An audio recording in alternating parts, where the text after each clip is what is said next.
Okay. So the whoever here is in the room, they can see the people who are zooming, but the people who are zooming can see only the slides. Okay, but that's the important stuff. So hopefully it's all going to work out. Okay. So first of all, welcome everybody, and I'm really happy we have that chance to do like that stuff also in person. And I figured one good thing that came out of COVID is that I started doing those presentations that are much more interesting than just having the sources and the way we did them, just text on a paper. And I would like to keep it, so hopefully it's all gonna work out. I want to continue a little bit of the story that we spoke about last week. So last week we spoke about the parallel stories of Megillat Ruth and compare it to the story of Lot and his daughters, the story of Tamar and Yehuda, and the story of Nitzevet and Yishai. And we spoke a little bit like parallelism to other stories of Rachel and Leah and that kind of stuff. And we basically spoke about Chesed. But I would like to deepen our conversation about that. So we said that the Megillah itself, the Megillat Ruth, starts with Vahi b'mei shvot hashoftim, in the times of the judges, right? And it ends with the words Vayishai holidet David, right? So there's like a whole list of genealogy, like the ancestors of David, and like at the end, the last word is David. David was born as the son of Yishai, right? Okay. And we said that the parallelism between, we find the similarities between the book of Genesis and the book of Ruth has to do with the fact that the book of Genesis is the background for the birth of a nation, and the book of Ruth is the background for the birth of kingship, right? Okay.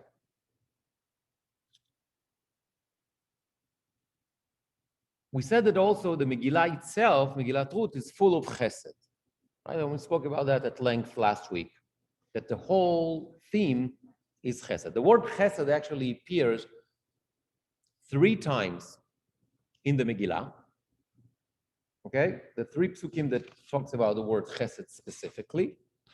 But in addition to that, there's a lot of other forms of chesed between Naomi and Ruth, between Ruth and Boaz, between Boaz and Naomi. There's a lot of chesed going on over there. We spoke about that last week.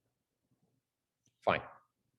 If you remember, I brought this question that Chazal had, what's the purpose of this, for writing this Megillah? And I said it's because the rabbis wanted us to learn the value of chesed.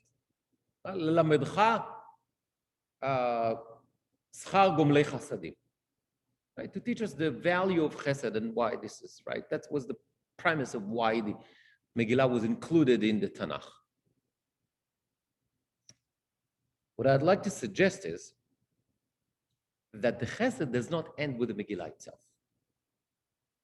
It's a theme that continues with that family, just like we see that like previously, like in previous generations that helped and kind of created David, as we said, as the final product. Remember, we saw that, we said that, like, the DNA of chesed refined through the generations, but it's going to continue. Meaning, at least 2 events in David's life the text compares David to Ruth, his great-grandmother. Kind of saying her, her memory, her values, her character kind of hovers over David, okay, and protect him. And whenever, and like at least in 2 cases I'm going to show that he's kind of like in trouble, And because of her, or because of what she did, it's kind of like God says, oh, okay, fine. I'm going to get you a hook because of your great-grandmother, because of Ruth. And that's acts of chesed. Okay? So first, I think it was like a couple of weeks ago, we spoke about the story of Naval Carmeli. And Abigail. Remember the story of David and Abigail? We spoke about it also in the past, very, very quickly. There's this guy, Naval. He lives in the city of Maon, not right in the Carmel. He's very rich, and his shepherds kind of enjoyed this unofficial protection from the people of David that were in that area. Times of shearing the sheep, and according to our tradition, it was Rosh Hashanah, whatever. So the shepherds of David asked for some food and some help from Naval. And Naval, instead of like helping them, said, "Who are you to ask me these things?" and whatever, and he kicks them out and whatever.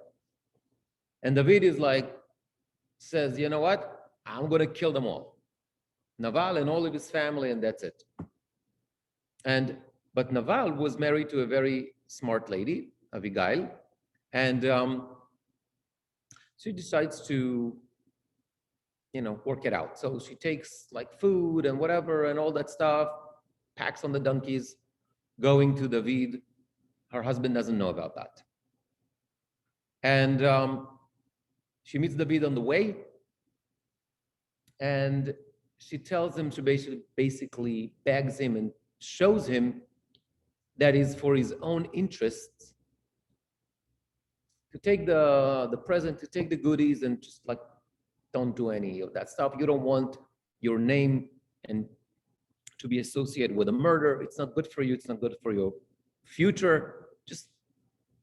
And David indeed says to her, Baruch ta'amech uvrucha asher kilitani hayom hazeh mibo damim. And he thanks her. He said, "You're blessed because you saved me from killing people." And what happens, of course, after that, she goes back to her home and she tells her husband the next day what happened, and he has some sort of a heart attack. We're not exactly sure. He's some sort of a coma, let's call it in today's terminology, for 10 days, then he dies. And then David realizes that he's dead and she is available, and he marries her. Okay, we spoke about that at length a couple of weeks ago, but we spoke about it also in the past. That's the story of David and David and Abigail.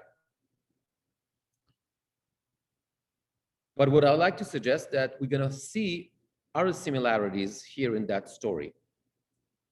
Okay, we can compare that story of David and Abigail to the story of Ruth and Boaz.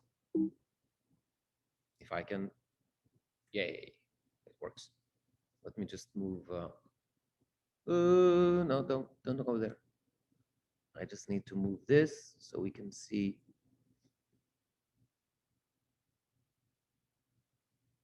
Okay, everybody.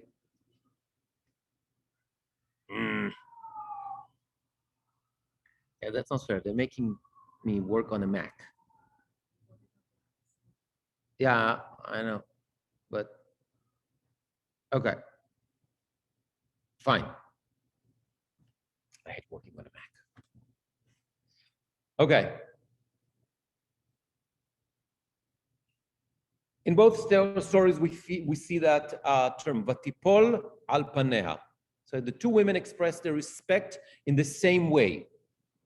Both Ruth, when she goes to Boaz, vatipol, it says, vatipol al panea vatishtachu arza, and she fell over her face, kind of as a show of respect. But also, when it comes to the story of Abigail, vatipol le'apei David al panea vatishtachu aretz. So the same term appears in both stories. And by the way, It's the only two times in the Bible in which that term, vatipol al panav, appears. Meaning, we find that term many times when it comes to men, but not for women. That's the only two times. Can be a coincidence. Okay, next. Both women are the only ones that hint their desire to marry. Okay? In the conversation between Ruth and Boaz, she says to him, "Vatomer anochi Ruth amatecha ufarasta kenafecha al amatecha ki goel ata." Kind of like, spread your wing over me. It's a hint.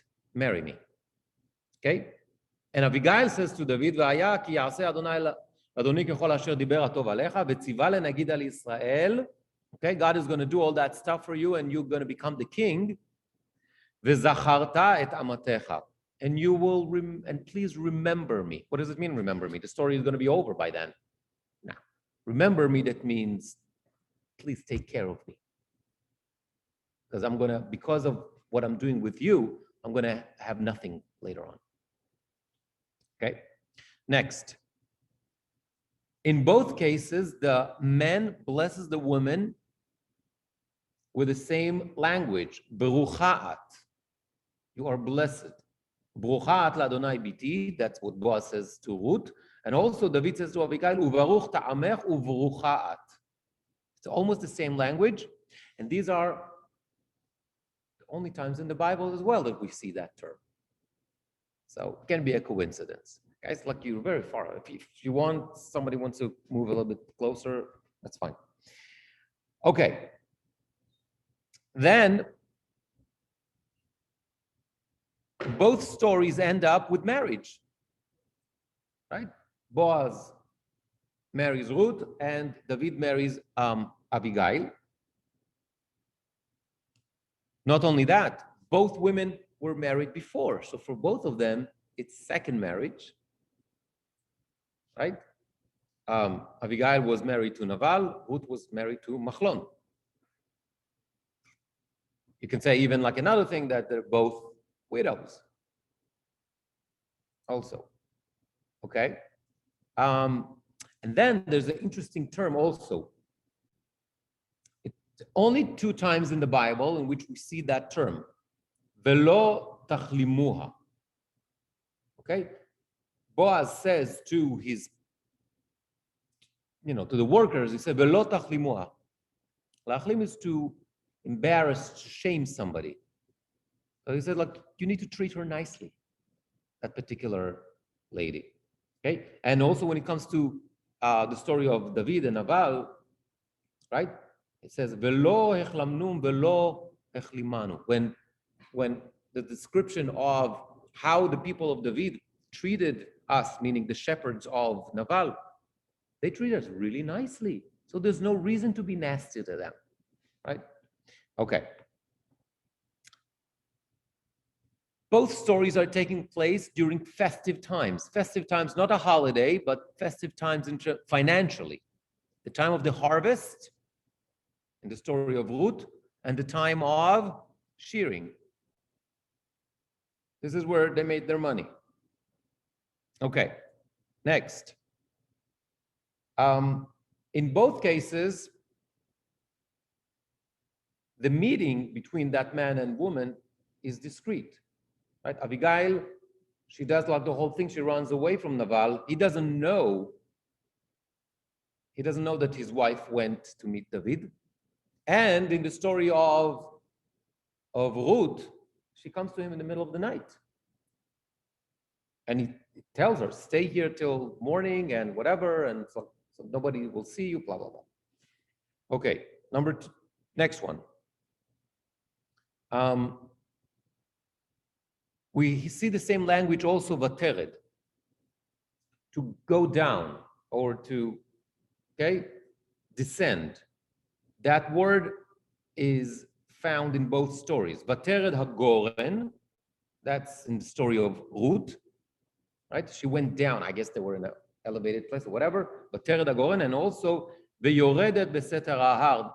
That's what we see in the story of Abigail, that she went down the mountain, and also Vatered Malach Hamor, and also she had to go down from the donkey. So this also that motif of going down. And the last one, both women approach the man with the term they refer to themselves as amatecha, your servant. So it's also the same language. Interesting. So we see a lot all those similarities, and we can see that because of the chesed of Ruth, it seems that her great-grandson, when he was in trouble, was saved by a woman, right? David, saved by a woman. That was, and the parallel, the similarities tell us that what? I mean, the text is trying to show us something. Why? Otherwise, why those similarities we just talked about? It's to show us that what? That Abigail, in her character, similar to Ruth. Yes? So is this the writer of those two books? Absolutely. It was the same writer? No. But the writer of the stories of Sefer Shmuel, the stories of David, which according to the tradition was Shmuel, but probably not the Shmuel Bet, what we're dealing with, because he is already dead for a long time, knew the stories of Ruth, because that happened in the times of the judges, right? And that's basically our premise for the whole series, that we said that the people who wrote the stories knew the previous stories, and they did it deliberately to make a point, right? So the point here is to show that David was saved, so to say, by a woman that in her character represents or similar to his great-grandmother. Yes, Maxine, you had a question? Nope. No, we're just talking about character. It's not like one-to-one, like, exactly. Yeah, we spoke about the whole thing with the converts and everything last time. Okay. But it's this idea of continuing that chesed. It's like, it goes throughout the generations that brought to David, but it's also continued throughout his life. We're going to expand on that. Okay, now it's an interesting story. You remember, we spoke about it a long time in the past. So at some point, David is going through very, very difficult time when he is the king. Why? Because his son, Absalom, started a rebellion against him. And the rebellion is so successful that David actually has to run away and leave Jerusalem. Okay? Fine. And at the end of the rebellion, when David gains his power and everything, of course, Absalom dies. But to make a long story short, David has to leave Jerusalem because Absalom is so powerful and he wants to take over. And he gets help from unexpected a person. The Kreti and the Pliti and the Gitim.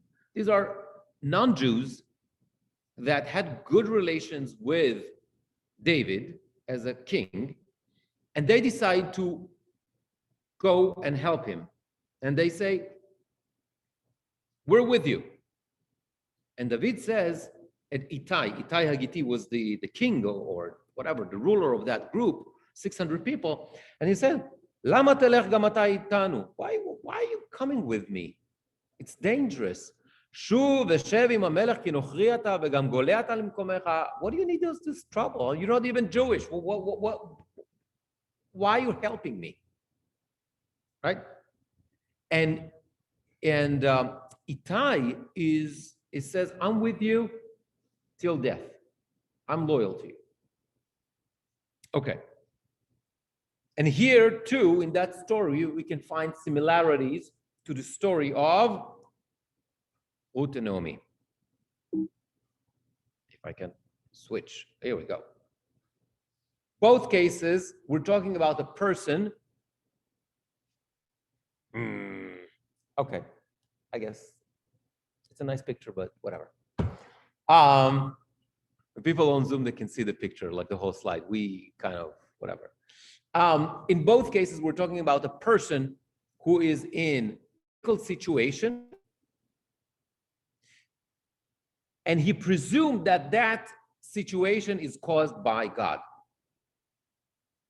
In the story of Ruth, it's Naomi. Naomi says, Ki yatz'a bi yad Adonai.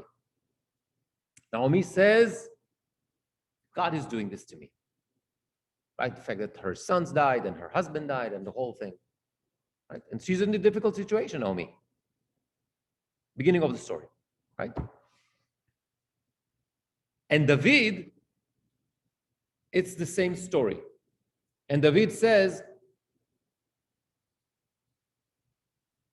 that all that stuff is happening, that my own son goes against me and all that kind of stuff. And he says, Ki amar lo Adonai.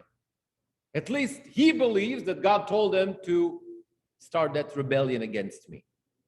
So both cases, David and Naomi are in a very difficult situation, and they believe that this is from God. Okay, next point. A foreigner accompanies the one in trouble. Right? We just said Ittai decides to stick with David no matter what. And what's in the story of Naomi? It's Ruth. She's a foreigner. She decides to go with Naomi and she says, I'm with you. Number 3, the troubled person tries to dissuade since the other is a stranger. Right? David says to Ittai, what do you need this headache for? You're not even Jewish. This is like internal dispute. What are you getting, right? And Naomi says to Ruth and to Orpah, Lech na shovna isha leveit ima, shovna b'donotai lama telachna imi. Go back to your families, go back to your homeland. What do you need this? Why are you coming with me? Okay, next. And what is the reason that both David and Naomi use, that why that foreigner need to not to stick with them and go back? They said, what? The futures aren't clear.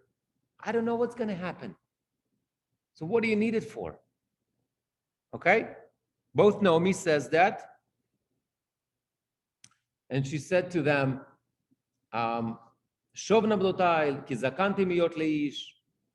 I don't know what's going to happen. Same David. He says, I'm going wherever I'm going. I have no idea what's going to happen tomorrow. Okay, next. The dialogue ends with the word chesed. Okay? David says to Ittai at the end of the conversation, the end of the dialogue, Shuv ve'ashev et achecha imach chesed ve'emet. Go back, chesed. Very unclear. And what's the story with Naomi and Ruth? Naomi says to Orpah and Ruth, Lech nashov na isha leveit ima, ya'as Adonai imachem chesed. Go back to your home. God is going to do with you chesed. Okay? Next. Where are we? Here we go. The foreigner refuses to leave, showing dedication till death. Right? Ittai said, I'm with you till death. I don't care. And what Ruth says, Ba'asher tamut yamut. Ruth says to Naomi, wherever you die, I die. I'm with you till the end. Next. The troubled person eventually agrees to receive the help. Right? Naomi eventually says, Naomi says, she can convince Ruth, and she said, okay, fine. Let's go. Same goes for David. Fine, come with me. And not only that, things are getting better because of that person. So because of Ruth coming with Naomi, the whole thing changes and they have salvation at the end of the day. Whatever, Ruth marries Boaz, blah, blah, blah, blah, blah. And Naomi has, once again, she has a family, she has source of income, etc. And the same goes for David, because that was the turning point in the rebellion. So it seems here it's the same idea. Because of the chesed, because otherwise I don't see any reason why the text is showing us all those similarities. That because of the chesed that Ruth did with Naomi, somehow it helped David also through the form of chesed 4 generations later. Okay? Very similar situation. Okay. But it seems that it's not only chesed that saved David in those situations, but rather chesed was something very, very significant in the way he dealt with everything, David. Right? We said he is like the prototype of chesed, but I want to be more clear about that. When David becomes the king,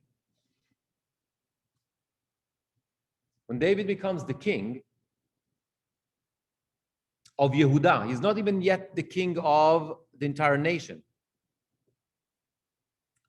He approached the people of Yavesh Gilad, and he says to them, okay, you have the top one in English, I'm going to read it in Hebrew. ברוכים אתם לאדוני אשר עשיתם החסד הזה עם אדונכם עם שאול ותקברו אותו. You've done this chesed with Shaul, and you buried him. If you remember, this is right after the last battle of Shaul against the Plishtim, and Shaul dies. What happens? At that point, the Plishtim take the body and they don't give it back, right? Shaul and Yonatan are not getting buried because they want to abuse the corpse and they want to make it as a symbol, the Plishtim. So the people of Yavesh Gilad, and we spoke about it in the past many times, that we said that there was family ties between the people of Yavesh Gilad through Shaul's mother, right? There was ties between the people of Yavesh Gilad and Shaul. They go in the middle of the night and they take the bodies and they bury them. So they did a chesed with Shaul, right? And David says to them, ועתה יעש אדוני עמכם חסד באמת, וגם אנוכי אעשה אתכם הטובה הזאת אשר עשיתם הדבר הזה. David says, because of the chesed that you did with Shaul, I'm going to do chesed with you as well. Okay. Which is very similar to what? Second quote. What Naomi says to Ruth. יעש אדוני עמכם חסד כאשר עשיתם עם המתים ועמדי. God will do chesed with you just like you did with me and the dead, i.e., her sons. So now we see that David actually what he does, he puts chesed as like the most important thing. That's his first act as a king. Chesed. Later on, he's trying to do some chesed with Yonatan. Yonatan dead, so with the descendants of Yonatan. And he says the following, I'm in the third quote. And David, ויאמר דוד, אחי יש עוד אשר נותר לבית שאול ואעשה עמו חסד בעבור יונתן. Is there any descendant alive descendant of Shaul, because of my relationship with Yonatan, my good friend Yonatan, I want to do chesed with that person. Okay, and indeed, they discovered there was, like, if you remember, Mephibosheth, one of the kids that survived that, and he was actually, had some physical challenges, and David taking him to the palace and takes care of him.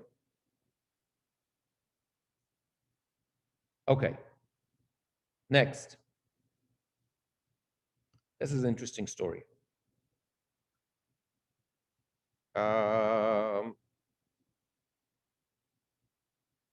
the story of Melech Bnei Ammon, Hanun. If you remember, Ammon, they had a king, fine. And he dies. So his son, Hanun, becomes the king. David sends a delegation for Nichum Avelim, for the Shiva, for a Shiva call. He sends a delegation of diplomats, as customary between neighbor countries. And they come. And what happens? Instead of greeting them in the right way and blah, blah, blah, Hanun decides to embarrass them and send them away. They cut their beards. We spoke about that in the past, whatever, and shame them, even though theoretically they had good relationship.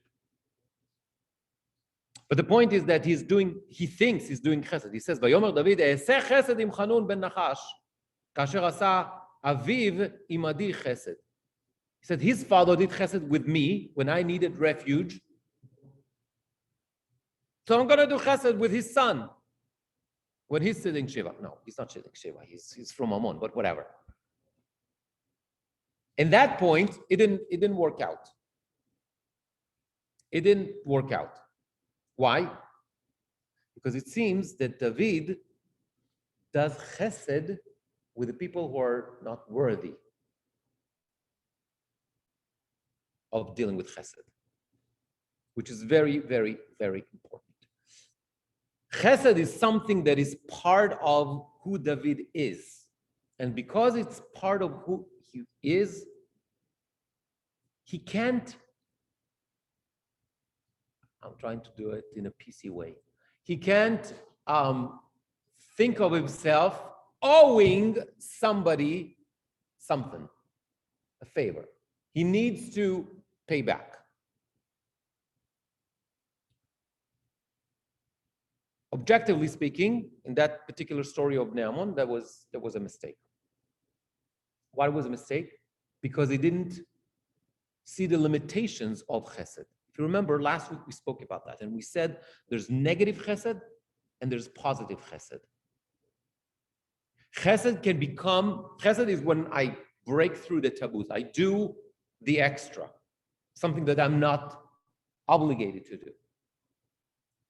But that can become also negative. Remember, we said that the word chesed in the Torah describes also sexual relations between siblings, which is negative. So something positive in terms of the idea itself, breaking the walls, breaking the norms, going the extra mile, can become something negative as well. And it seems like in that particular case, David had the right intentions. It started as a positive chesed, but it ends up as a negative one.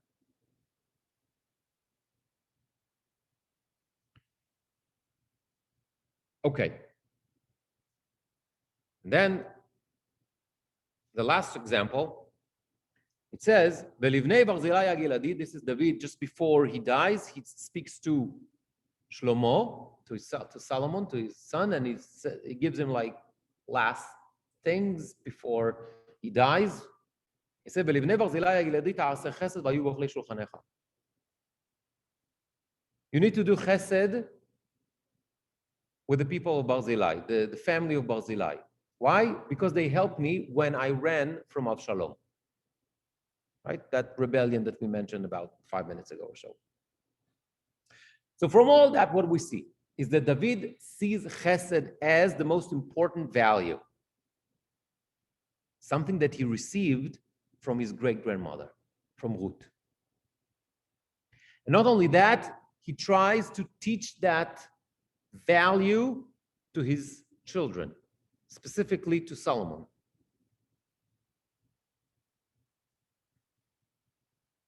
And not only that, he receives chesed, as you can see, like in the examples that we went through, and the text is trying to make it clear that he receives chesed because of the past, because of his great-grandmother. Fine.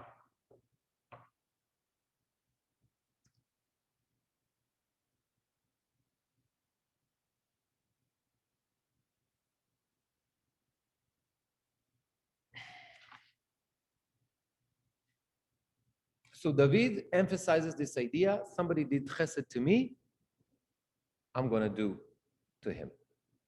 Fine.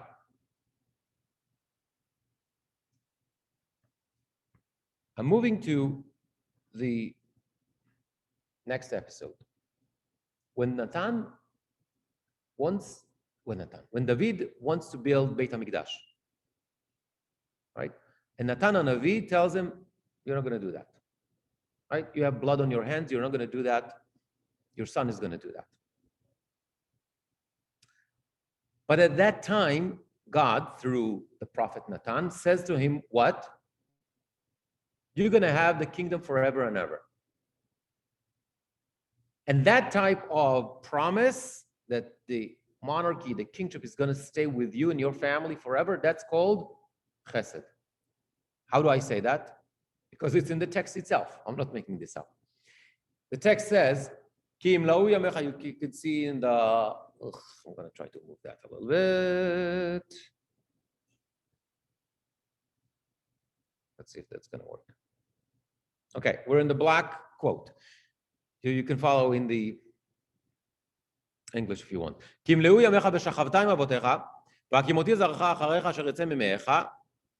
Right? God says to him, I'm going to keep my promise with your descendants. Your descendant, your son is going to build that house, not you. God says, I'm going to be like a father to him, i.e. for Shlomo. And he's going to be like a son to me. And my chesed, okay, translated here as my favor, whatever. Lo yasur mimeno. My chesed, God says to David, is not going to be removed, not going to go away from Shlomo. ונאמן ביתך וממלכתך עד עולם לפניך כי שכה היה נכון עד עולם. Your house and your kingdom shall always be secure. It's going to be always your descendant. So God himself uses the word chesed in that promise. Okay, next generation. Shlomo himself describes that particular promise of God to David. How Shlomo says that? Vayomer Shlomo, I mean the green quote. אתה עשית מעבדך דוד, אבי חסד גדול. You have done a great chesed with my father. כאשר הלך לפניך באמת ובצדקה וישרת לבב, ותשמור לו את החסד הגדול הזה ותיתן לו בן יושב על כיסאו כיום הזה. You gave him that great chesed. So it's not only David calls it chesed, but also Shlomo calls it chesed.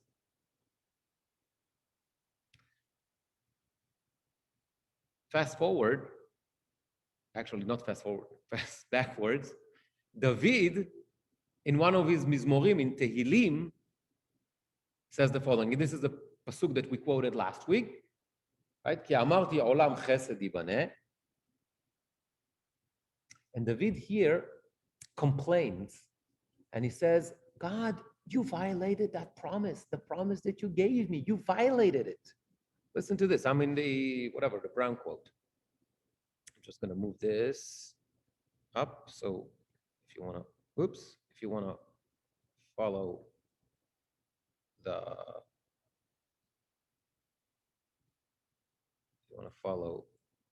the English, you can do that. So David in Tehillim says the following. כי אמרתי עולם חסד ייבנה, שמיים תכין אמונתך בהם, קראתי וראיתי לבחירי. Right? You have a covenant.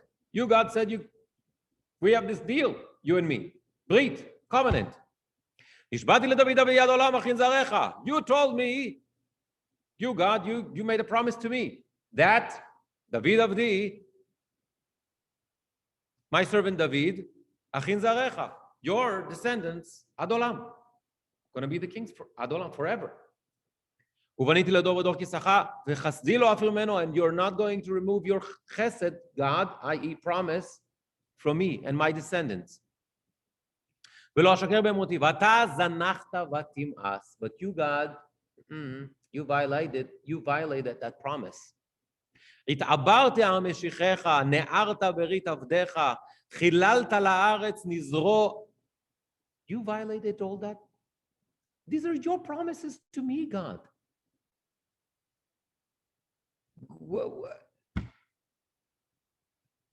What are you doing to me? That's what David says here. Right? איה חסדיך הראשונים. Where are your chesed? In plural. With me. Where are they? It's not me. It's David. נשבעת לדוד במונך זכור אדוני חרפת עבדיך שאי וחגי. כל עמים רבים אשר חרפו אויביך אדוני אשר חרפו אויבות משיחך. What are you doing to me, God? You violated the trust that promised. There's a chesed. Okay? And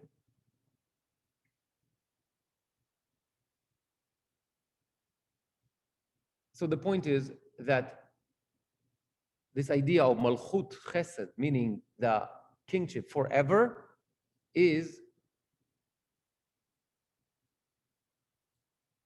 called chesed. Chesed that God is supposed to do with David. Okay, so we can summarize for a second and see that, okay, that chesed is a foundation of David's kingdom, something that he received from his ancestors, something very, very central in the way he behaves with people, the way he deals with people, something that he also projects in terms of his relationship with God, and something that's supposed to represent the ultimate kingdom in Am Yisrael. Okay? Good.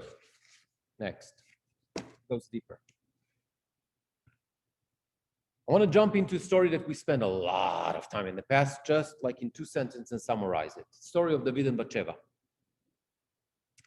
People of Israel are in a battle.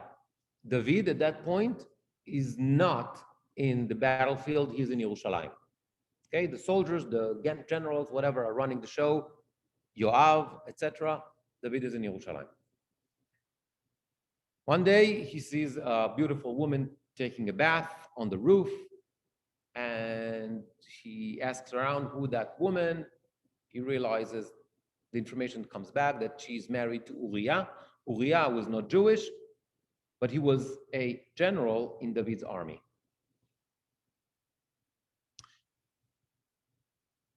Nonetheless, even though he discovers that she is married, he brings her over to him. They sleep together, and then she goes home.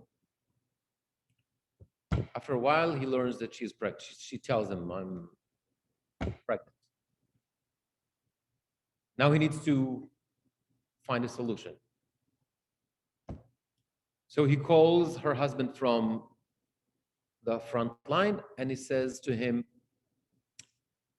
you have a 24-hour, we used to call it in the army, regila, so 24-hour break, go home, be with your wife, because it figures, look, if everybody sees that Uriah was home for a little break, and then she's pregnant, good, everybody's going to assume that's because of that break. But Uriah is too smart. Uriah realizes something is fishy there, and he refuses to go home. And they argue, whatever, make a long story short, that David feels that he has no choice, and he basically sends him on a suicide mission. Because of that, he's punished. Natan HaNavi comes to him and tells him that this is your downfall and you're going to die and blah, blah, blah, and you're going to have all those troubles. And okay, we spent months on that story. Okay. Why am I bringing this? Because between that story of David and Bathsheba and we can learn a lot of things. Here we go.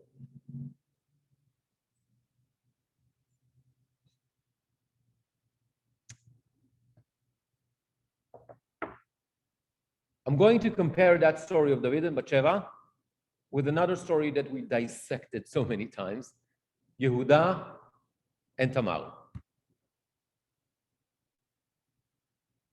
Okay, I'm going to move this thingy.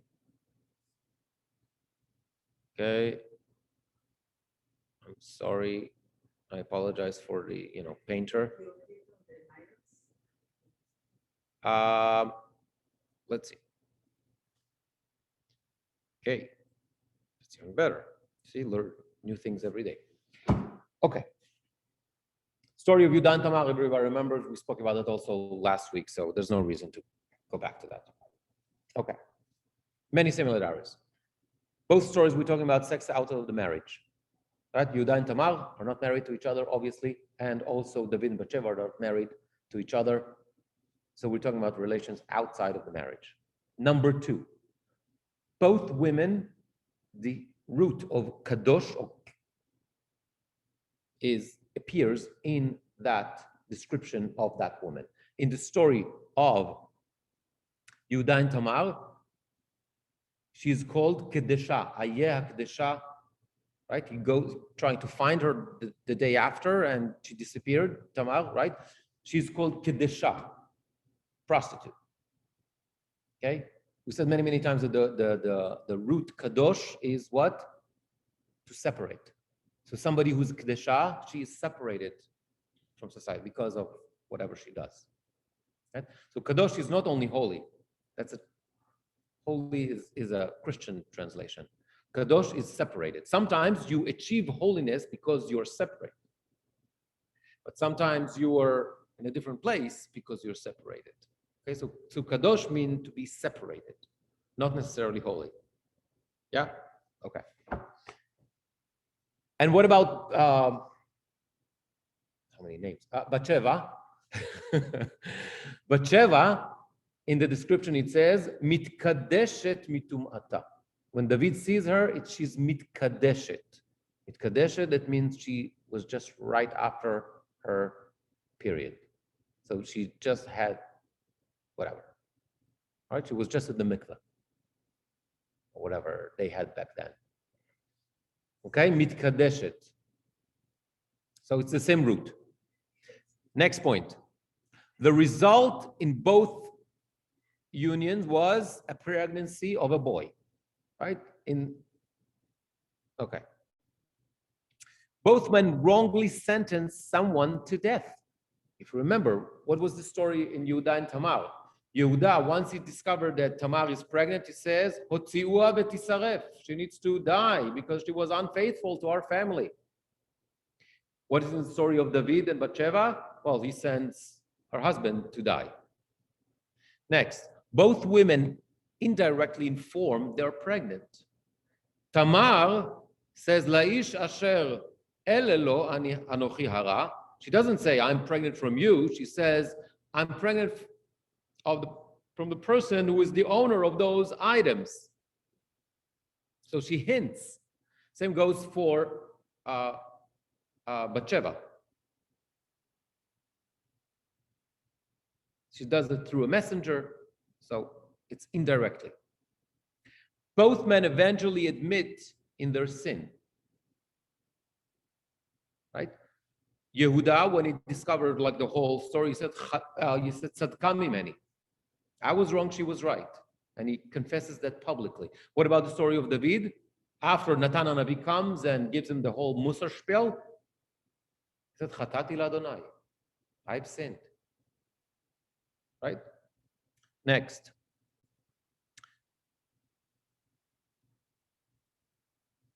Interesting linguistic thing. What's the name of Yehuda's wife? Bathshua. Okay. What's the name of Bathsheba in the book of Chronicles?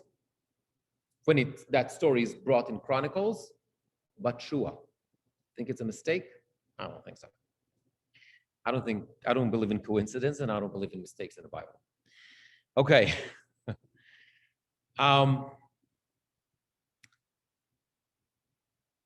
We have a very interesting term. Vayera be'einei Hashem asher asa. in the story of Yehuda and Tamar, if you remember, there's a description of what happened with the boys, Er and Onan, right? The husbands of Tamar that died. Why they died? The pasuk says, "Vayera be'enei Hashem asher asa." God saw it as bad stuff, whatever he did. I don't want to go into that. We spoke about it so many times. Okay? Interesting terminology. In the story of David, "Vayera adavar asher asa David be'enei Adonai." Almost the same language about David. And the only two places in the Bible. Similarities. Coincidence? I don't think so. Next. David is a descendant of Peretz, the son of Judah and Tamar. Next. Where are we? The other partner is not Jewish. Right? Tamar is not Jewish. Bathsheba, there was a discussion because her husband definitely was not Jewish. Uriah was a Hittite. So there's a machloket whether she was Jewish or not. We're not sure. But definitely Uriah was not Jewish, but Shua was not Jewish. Right? Next. In both cases, we have the same language. Vayikachea vatavo elav or vayikachea vayavo elea. Very, very similar, like pretty much the same language. Then,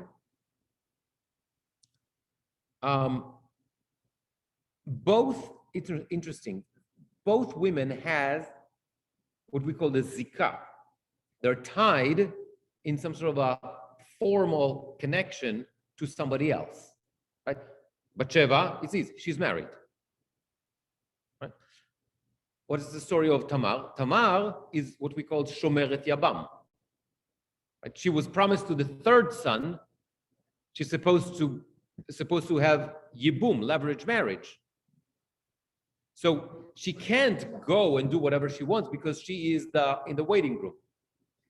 But there's a zikah, by the way, according to the Gemara, in Masechet Gittin, there's a whole discussion about what happens in that case. In that case, when somebody's promised to, and she's waiting for that to happen, if you want to break it off, you need to give her a get. Okay, so she's Shomeret. So there's a tie between Tamar and the family. Okay, and the last one is both women give birth to two sons. If you remember, the first son of Bathsheba dies. The second son is Shlomo. But the first one dies right after birth. And remember, David prays and prays and prays and he fasts and tries everything, but it's part of the punishment, right? In the story of Yehuda and Tamar, well, the two sons of Yehuda dies. So both women give birth to two sons. Tamar gives birth to twins. Yeah? Okay, I know there's a lot of information here. But even though we have a lot of similarities here, we have a lot of differences. I know, I'm having too much fun with that stuff, I know. Okay, what are the differences? But Shua is the wife of Yehuda before everything happens. But Bathsheba becomes the wife of David because what happened. There's a major difference here. Okay, next. Judah's son died because of their own sins. Right? We said the pasuk, Vayera be'enei Hashem. Whatever they did. They were bad guys and God decides to kill them. Fine. But David's son, the one that died after birth, dies because of what happened between David and Bathsheba. It's a major difference here. Next, Onan, the second son of Yehuda, Onan's sin was preventing pregnancy from Tamar. That's what he dies. But David's sin resulted in pregnancy. So this is completely the opposite. Tamar is sent home because Judah doesn't want Shelah, the third son, to be with her, but Bathsheba is sent home after being with David. So in the first case, we don't want her to be, we don't want them to be together, but in the case of David, it's because they were together. Okay, what color am I up to? Green. This is why I do it in colors, because I don't know where I am. Okay. The death of Judah's son enabled the union, but the son of Bathsheba dies as a result of the union. I mean, he is the result of the union, but he also, because the union itself was prohibited, he died. But in the case of Yehuda and Tamar, because they were dead, or their death actually led to the fact that their widow slept with their father. Yeah? Okay, everybody's with me? I know it's confusing. Okay, next. Tamar's identity is hidden, but Bathsheba is known. Yehuda doesn't know that he's sleeping with Tamar. She's in disguise. He thinks that she's a prostitute. He doesn't know. But David knows exactly who Bathsheba is. Judah inquire after, but David before. David, before he brings Bathsheba to him, he asks around. He makes an investigation to know who that lady is.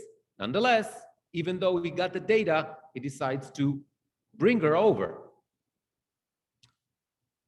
Judah doesn't inquire anything, right? She's a prostitute. He makes investigation after because he can't find her. So he says, where is she? Okay. Judah reveals nothing, but David receives all the information. When Judah does his investigation, where is that prostitute that was here yesterday? People said, Lo hayta bazek neshal. I said, we have no idea what you're talking about. So his investigation discovers a big zero. But David, his investigation, he gets everything. She is married to Uriah. Uriah is the general in your army. She's blah, blah, blah, blah. He gets all the information. Okay, next. I think I'm in the blue. Judah sentenced Tamar for death for her unloyalty, but David sends Uriah to die to cover up his own sin. Okay, we understand that. Judah acts in the open when he says, Tzadka mimeni, she was right, I was wrong, and he says that in public. But David hides his action, tries to clear his name without. Okay. Judah confesses, but David would wait for the prophet to tell him, Ata ha'ish, you're the man. Only then he says, Chatati, I've sinned. There's a major difference if it comes from you or God tells you you're the one. Okay, now I have to move also this one so I can read what I wrote. Okay, stay there. Which prophet? Okay, next. Judah did not sleep with Tamar again. Velo yasaf od leda'ata. That was a one-time thing. But David takes Bathsheba as a wife, which is a major difference.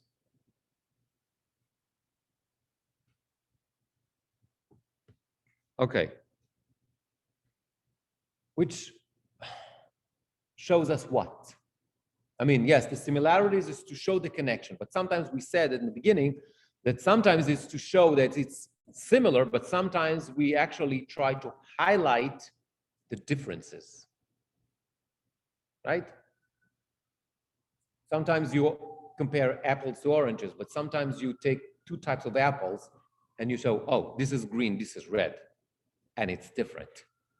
You would think, oh, they're both apples. They're different. There's a major difference here, right?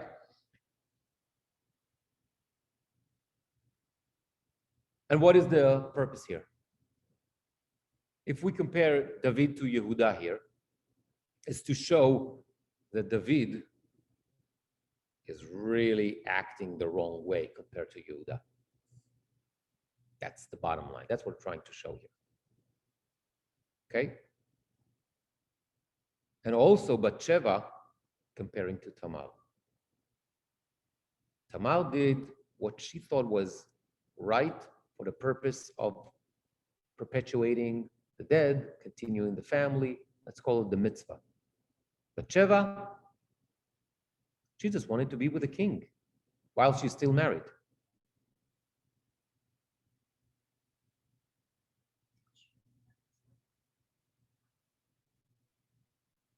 It seems that yes. From the text, it seems that yes. She was definitely not dragged, with force or whatever. I mean, it's difficult to say no to the king. I get it. But you're a married woman. And when you see where this is leading, when the king actually, it's clear that he's not interested in having just a conversation with you, you can say, my king, no. Right? She didn't even try. She didn't even try. Okay.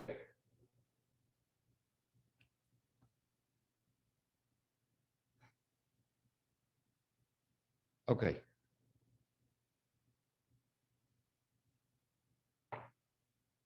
The bottom line here with this comparison, though, we have this idea of another chesed, though, of David, with perhaps the silver lining, because David, what does?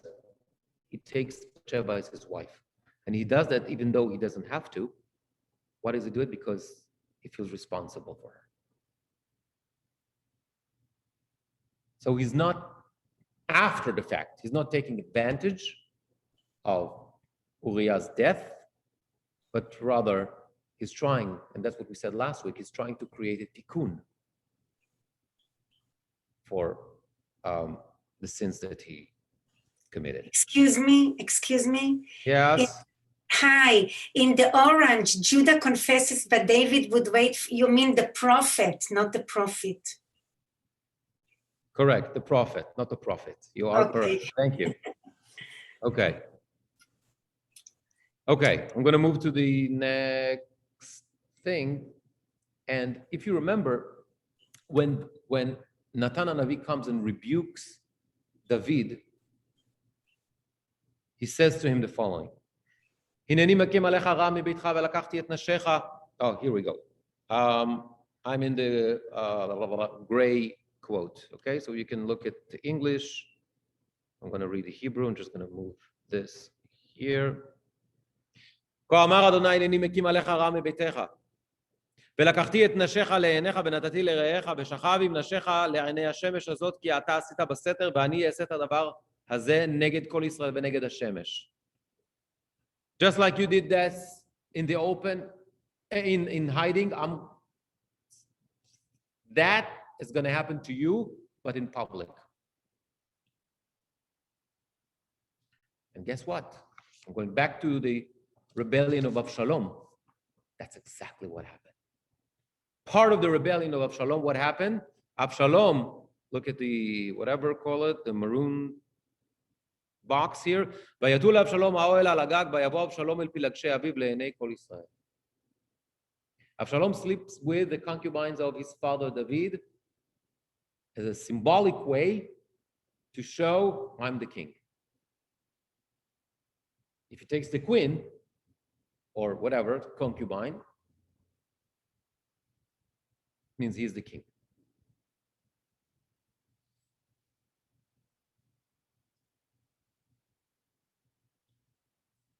So, what I would like to suggest is, like, yes, David received, and from that point, he continues to have tragedies one after the other. One of them we're going to talk about next week. The story of Amnon and Tamar, which we dissected a lot in the past, but we're going to compare it to the story of Yosef and Potiphar's wife. But David, even though he failed and he's committing those sins, he never forgets this idea of the chesed. And tries to create a repair, try to create a tikkun. And that would lead him into tshuva. And that's what we said, that he's the ultimate Baal tshuva. That's what we said last week. And the last thing that I want to add to that story, remember we started with Ruth. I know it's late, but we have like a couple more minutes. We just want to complete that story of like all those similarities in the story of Ruth, Megillat Ruth. So there's another one. Between the story of Ruth, or actually Naomi, and the story of Job.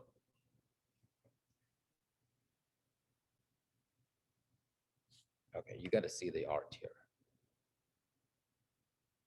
So I'm going to move this here. Somehow. Okay, that's not that. Okay.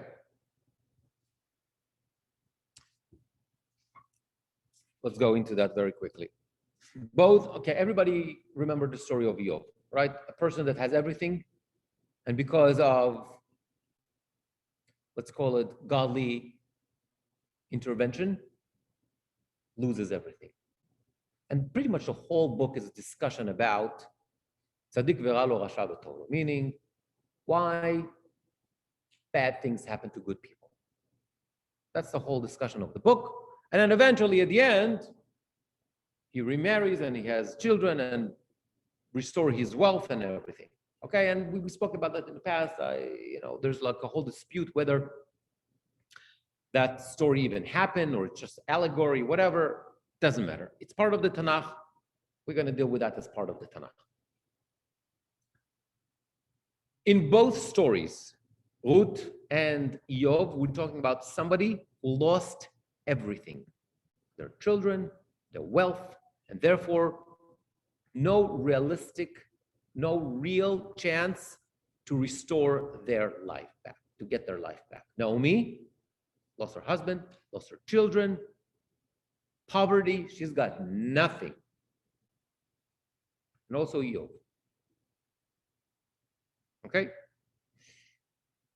Both of them, Naomi and Job, believe that God is responsible for their tragedy. In the story of Naomi, we said already, Shaddai Hemarli, God did that to me. What can I do? It's from God. There's nothing I can do about it. And also, almost the same language, the third one, by Job, Shaddai Hemar. Hemar, from the word mar, bitter. God made it bitter, made my life bitter. Okay. In both stories, the person's look is impacted by the losses. If you remember, when Naomi comes back to Beit Lechem, after those years in Moab, together with Ruth, it says, "Vatehom kol ha'ir aleihen, vatomarna hazot Naomi." They don't recognize, people don't recognize her. They said, wow, this is Naomi? Look what happened to her. They don't recognize because she's been through so much. The tragedies are evident in her face. Same goes about Job. It says, "Vayisu et enehem merachok velo yikiru, vayisu kolam vayivku." His best friends, because of the tragedies that he went through, his best friend, Job's best friend, did not recognize him when he came. Okay, both stories though, and would have a happy ending. At the end of the day, Naomi has grandchild, and everything is, works out. And also Job has a second family and everything works out at the end. Next. This is also not coincidence. In both, we're talking about 4 generations. And what? Let me just yeah. 4 generations. If you remember, the Megillah ends with the lineage of David, which is the 4th generation, right? So it's David is the 4th generation of Ruth. Okay, so 4 generations. That's what we have at the end of the Megillah. 4 generations. Significant. Why? In the story of Yov, we also learn that he lives long enough to have 4 generations also. Yov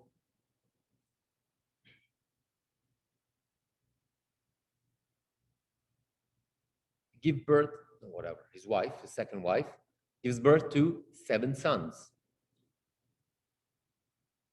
Significant number. Why? The women in Beit Lechem they say to Naomi, Asher hi tova lach mishiv'a banim. Naomi is better than 7 sons. So it's not a coincidence. I think that there's all those similarities are there for a reason. This is a very interesting thing. There's a machloket in the Talmud whether the story of Yov actually happened, and if it happened, when did it happen? Okay, but one of the opinions, the opinion of Rabbi Elazar, which is basically the way we paskin, Rabbi Elazar says, Yov bimei shvot hashoftim haya. The story of Yov took place when? In the time of the judges. Well, how's the Megillat Ruth starts? Vayhi bimei shvot hashoftim, the time of the judges, and exactly the same terminology. So we see the similarities. Now we need to understand, but why?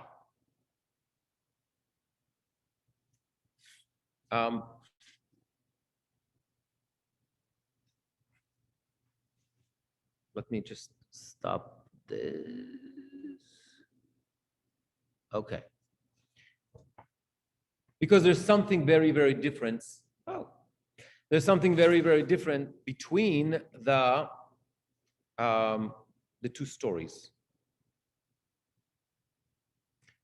The book of Yov deals with the classic case of tzaddik veralo. Why bad things happen to good people?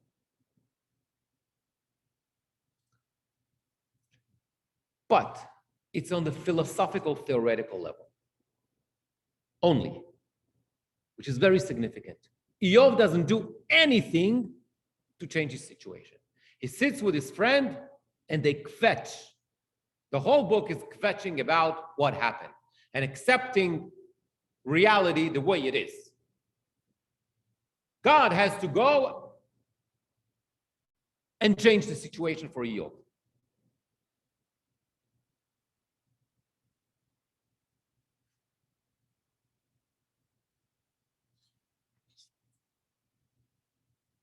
What's the story of Megillat Ruth? Is the completely opposite. Everybody is active. And through chesed. So the first chesed, Ruth and Orpah decides to stay with Naomi. Then Orpah leaves, okay, fine. Ruth stays with her. She leaves everything behind, her family, her God, her whatever, her friends, her everything. Boaz accepts Ruth, that's the third chesed, in his field. Later on, another chesed that Naomi arranges that meeting between Ruth and Boaz. Ruth agrees to marry Boaz, that's another chesed. Boaz agrees to marry Ruth, that's another chesed.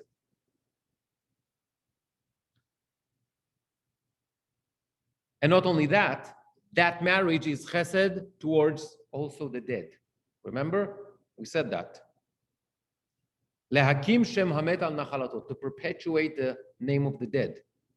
That was because he is considered, we said it last week, it's not a classic Yibum, but it's a form of Yibum because Boaz was a relative. So unlike the story of Eov, here in the story of the Megillah, we see something totally different, a different approach, let's call it, to life. The approach of in Eov, God controls everything. I'm passive. I need to accept it. God is doing this to me. What can I do? I'm going to sit here and I'm going to wait until God decides to change things for me. The Megillah is the complete opposite. The Megillah says through chesed, you can impact. You can change your own reality.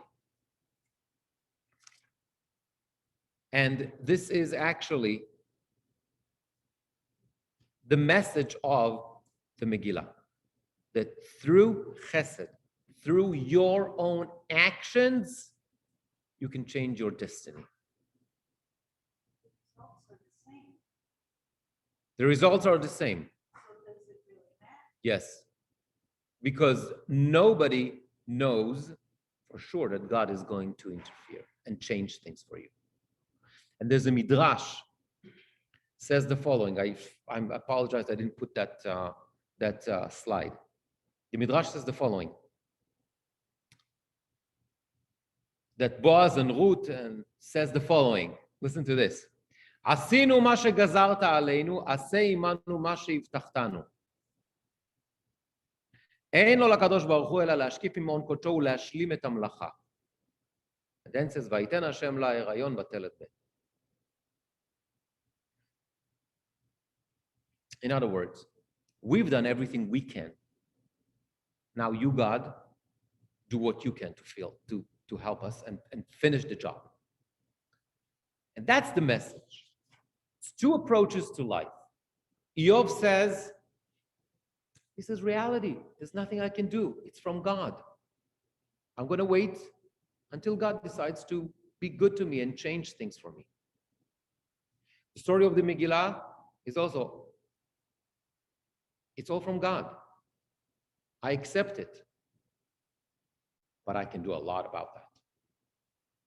It's like you don't choose what happens to you, right? We have no choice on what cards were handled. But we can choose how we're going to react to that situation that we're thrown into. And that's the message of the Megillah. The Megillah says you can do a lot. And not only that, if you're going to do it, you're going to do the maximum. And not only whatever you think. How? Chesed. That's the way to go. You're going to do that. Me, God, I'm going to help you also. I'm going to make my part to make it happen. There's a term in Kabbalah. We call it, there's the ishtadlut, there's efforts from below impact the efforts from above.